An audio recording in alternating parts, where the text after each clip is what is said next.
முடியெடுத்த உடனே அவர் சவுல் கிட்ட வரார். சவுல் தாவீதோட தகப்பன் குடும்பத்தை பற்றி எல்லாம் விசாரித்து அண்ணல் இருந்து தாவீத அவரோட தகப்பன் வீட்டுக்கு போக விடாம அவர் கூடவே வைத்துக் கொள்றார்.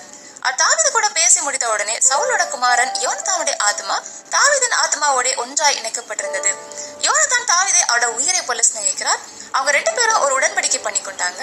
யோனத்தான் போட்டிருந்த சால்வையை கழற்றி அதையும் அவரோட வஸ்திரத்தையும் அவரோட பட்டயத்தையும் அவரோட வில்லையும் கூடவே அவரோட கட்சியையும் கூட தாவீது கிட்ட கொடுக்கிறார். அவங்க 2 பேருக்குமே கர்த்தர் மேல அசைக்க முடியாத விசுவாசம் இருந்தது. யோனத்தான் சவுலோட குமாரன், அடுத்ததா ராஜாக வேண்டியதும் அவர்தான். ஆனா அவர் தாவீதை ராஜாவாக்குகிற கர்த்தருடைய சித்தத்திற்கு அவர் மனதார ஒப்பு கொடுக்கிறார். அவருக்குள்ள எந்த ஒரு பொறாமையும் இல்ல. அவர் மனதார ராஜாங்கத்தை தாவீது கையில ஒப்படைக்கிறதுக்கு அடையாளமா அவரோட வஸ்திரம், பட்டயம், வில், அவரோட கட்சியையும் தாவீதுக்கு கொடுக்கிறார். அவங்க 2 பேருக்கும் கர்த்தருடைய அன்பும் நம்பிக்கையும் அதிகமா இருந்ததால அவங்க 2 பேருக்கும் நடுவுல எந்த ஒரு போட்டியும் பொறாமையும் காணப்படல. பயப்படாதே தேவ மக்களே, அதிசயம் பார்க்க போறோமே.